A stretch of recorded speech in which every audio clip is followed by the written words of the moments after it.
Today we're checking out what really happens to PDF files in prison. I wonder if the stuff that's going to be in this video is going to happen to David if he doesn't get the death penalty. I mean, it's crazy. Anyway, let's get into it. The officer stares, transfixed by the horrific scene before him. His hand slowly moves to cover his mouth as a wave of nausea hits. He gags once, then twice, barely holding it together. In the dimly lit cell, a naked prisoner lies motionless on the floor. Around him, a gruesome mix of blood, shattered skull fragments, and horrifyingly a Good spoon, grief.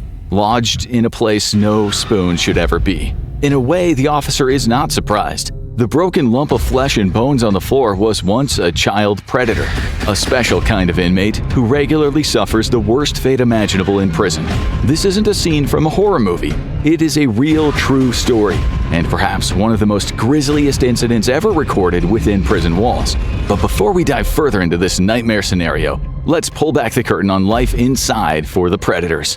No two prisons are alike, and experiences can differ. In the US and in most Western nations, there is an unwritten rule. If you're locked up for preying on children, you are not just unpopular, you are marked. Chomos, chesters, kitty fiddlers, tree jumpers, short eyes, rippers, skinners, rock spiders, and nonces. Whatever name I haven't heard of any of those terms. you want to give to a predator, at the very least they will be treated like social pariahs. At worst, well, you'll see what happens soon when prisoners adopt a zero-tolerance policy toward these types of inmates. Let's look at some statistics first. In the United States alone, the sheer scale of incarceration is staggering. Across state prisons, local jails, and federal facilities, nearly 1.9 million people are behind bars in 2024. That's 583 per 100,000, a far higher rate than any other highly developed nation. In case you didn't know, there's a lot of violence in the USA. If we only look at state prisons with just over 1 million inmates, 674,000 of them are in for violent offenses. 168,000 of those people are in for sex offenses.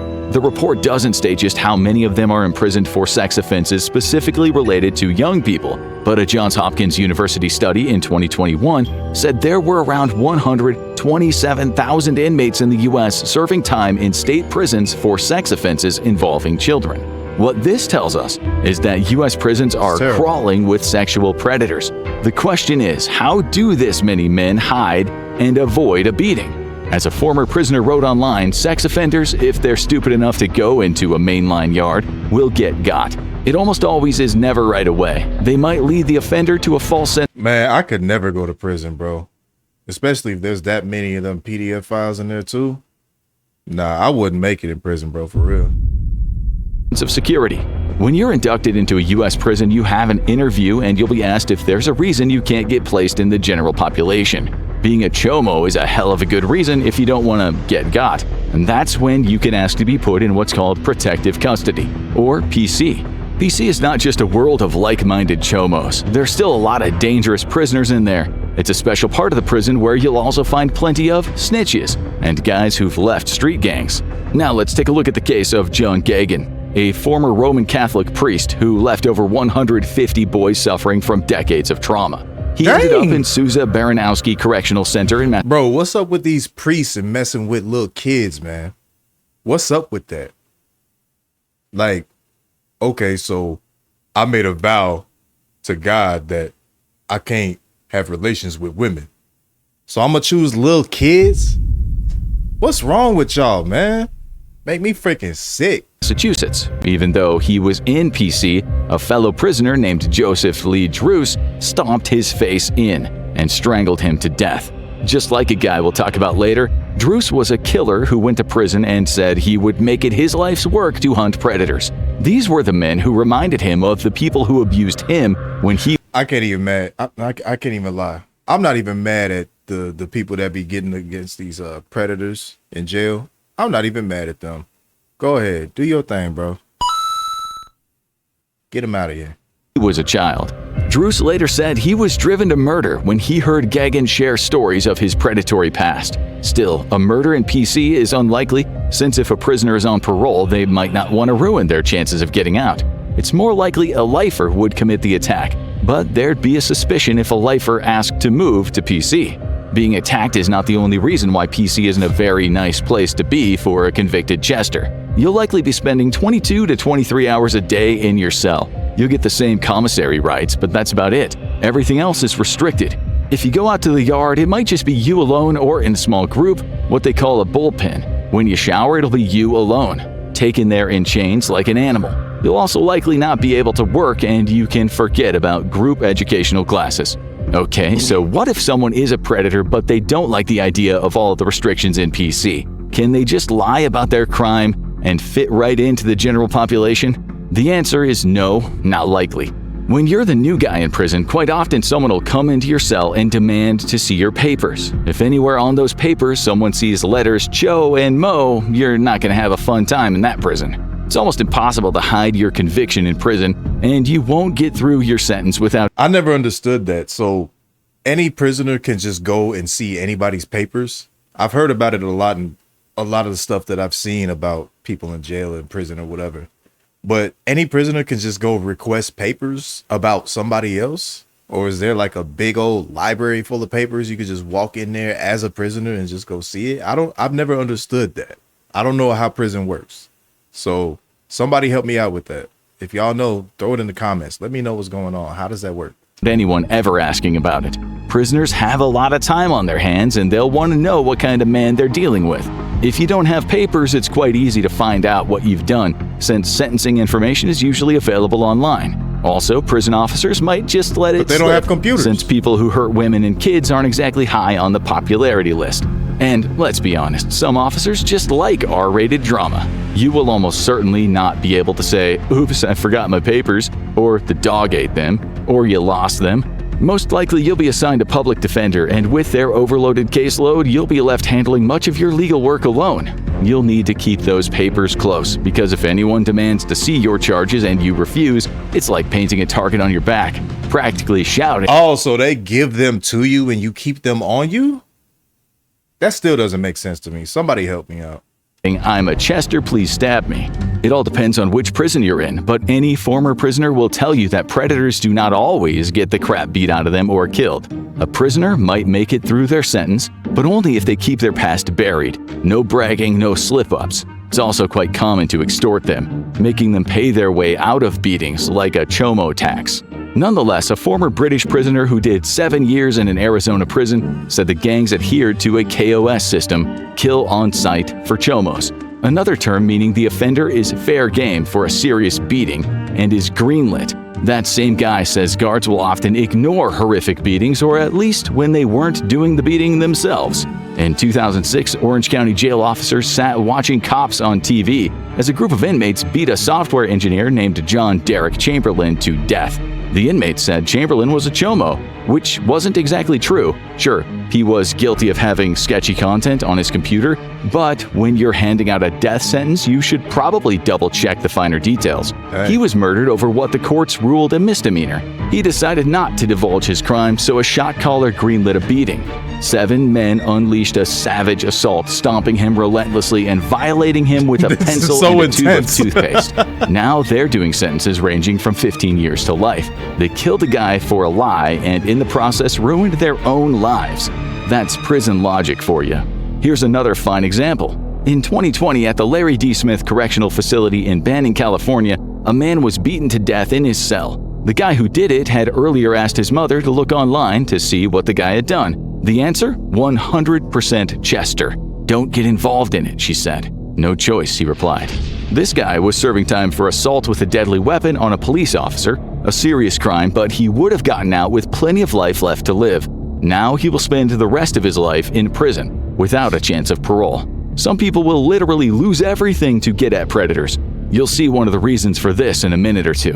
A way to avoid a deadly confrontation is to get yourself put in administrative segregation, ADSEG, although this does come with a number of downsides, so a lot of predators won't do it. ADSEG drives you up the wall due to the sheer loneliness. As a former long-term ADSEG prisoner once said, "Try locking yourself in a small bathroom and stay in there for half the day." Now imagine how that would feel for 10 years. The intrepid infographic show writer who wrote this video I wouldn't be able to do it. I can't make it in prison, y'all. I can't go to prison. I'm gonna just go ahead and stay green and as a civilian. I cannot go to prison. No. No. So tried it for a whole hour. Let's just say patience and bravery aren't exactly his strong suit. You're in a tiny cell with no radio and no TV. It's you and 4 bare walls. No windows, no bars on the door to look through. Just you and your mind. Maybe a book to read if you're lucky. They don't even allow you to keep your mattress to lie on during the day. You might only get 3 That's to a 4 thing? hours out of your cell in a whole week. Why don't they let you keep your mattress? What are you finna do with your mattress, bro? Dang.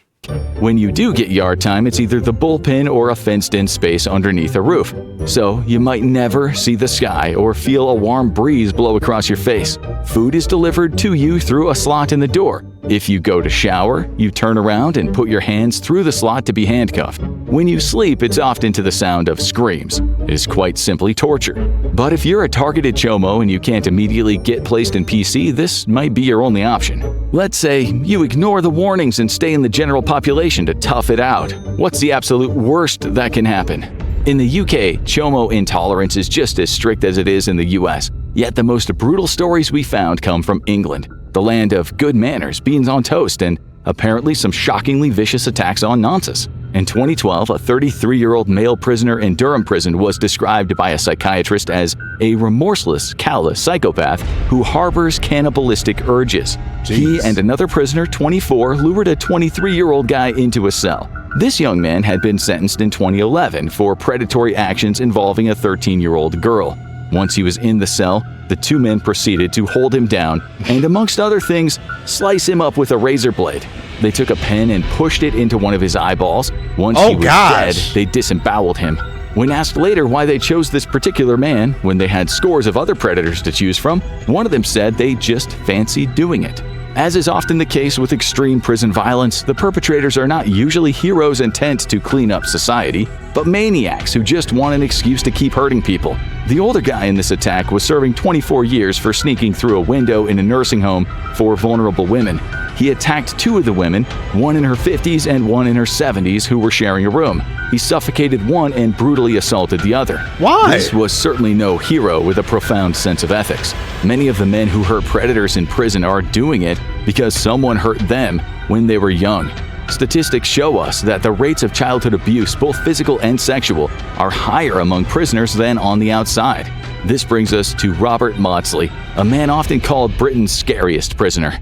In 1974, he murdered a man who'd shown him photos of children he'd hurt, and he was sent to the infamous psychiatric hospital Broadmoor. In 1977, he tortured a fellow patient for 9 hours, intermittently sticking the man's bloodied head to the window to show the staff what he was doing. This victim, like Motley's first victim, had hurt children. When the staff finally opened the door, an officer said the victim's head had been, quote, cracked open like a boiled egg. A spoon had been pushed through the man's ear and deep Lord. into his head. The Oh my rumor soon gosh. spread that Maudsley had eaten the man's brain, which wasn't true, but the tabloids went ahead and nicknamed him the Cannibal and the Brain Eater. Too dangerous for the hospital, Maudsley was sent to Wakefield Prison, aka Monster Mansion, a place infamous for sexual predators. Suffice it to say, given his reputation as a cannibal, he didn't get so much grief from the other prisoners. In 1978, he took his French teacher, a convicted predator, to his cell, where he strangled him and stabbed him to death. Maudsley hid the body under his bed. He then called out to the landing and asked if anyone wanted to join him in his cell. Unsurprisingly, no one took him up on the offer, so he went hunting. He planned to murder 7 men, all predators. You probably already guessed Maudsley himself was an abused child. This was revenge. He walked into a guy's cell, locked the door, and proceeded to hack at him with a knife. Unable to convince anyone to come have a chat with him, he calmly walked down the hallway as prisoners parted like the Red Sea. He then went to the staff office and informed the guards that they should expect 2 fewer men at roll call that night. Too dangerous even for prison, he was later moved to the basement where he's still Buddy was on there, huh? Dang. rotting away to this day in a specially made transparent Perspex cage. The authorities have refused his request for a bird as a companion. The rules state not even the officers can speak to him. He once wrote in a letter, "I am left to stagnate, vegetate, and to regress, left to confront my solitary head-on with people who have eyes but don't see, and who have ears but don't hear, who have mouths but don't speak." He's requested cyanide, but the British authorities are too kind to let him die. He's described as gentle and kind with a genius-level IQ, He loves classical music, poetry, and art. So now you know where the idea of Hannibal Lecter comes from. He blames his parents for the murders he committed, once saying, "When I kill, I think I have my parents in mind. If I had killed my parents in 1970, none of these people need have died." So, if a predator ever finds himself in prison, he should know there are Robert Maudsleys around who can't wait to meet them. Prison has its own brutal justice, but does it go too far? Drop your thoughts below. Now, you need to hear the full story. Wowzers. Okay. Well, I guess the moral of the story is don't be a predator and don't go to jail. Because that's insane. But I mean, I can't even be mad at the dudes that be getting on the predators that go into prison and stuff and be attacking them. I can't even get mad at it. Like, bro, you gotta be some certain type of just messed up in the head to be a child predator. Like, come on, bro. There's way too many women out here. Go get you a grown woman. Willingly. Consensually. Let's put it that way. Ugh. Gross. But this was something. I want to know y'all thoughts on this. Do y'all think that prisons are a little too harsh? Not specifically with predators. You really can't be too harsh with them, but just in general. What do y'all think about that? And do y'all think y'all will be able to last in prison? I'm going to go ahead and say I can't. I can't. Nope. Nope. Just take me out. But what do y'all think? I'm curious. But with that being said, man, that was the video for right now. And thank you for tuning in. And until next time, stay up, stay blessed. Peace out.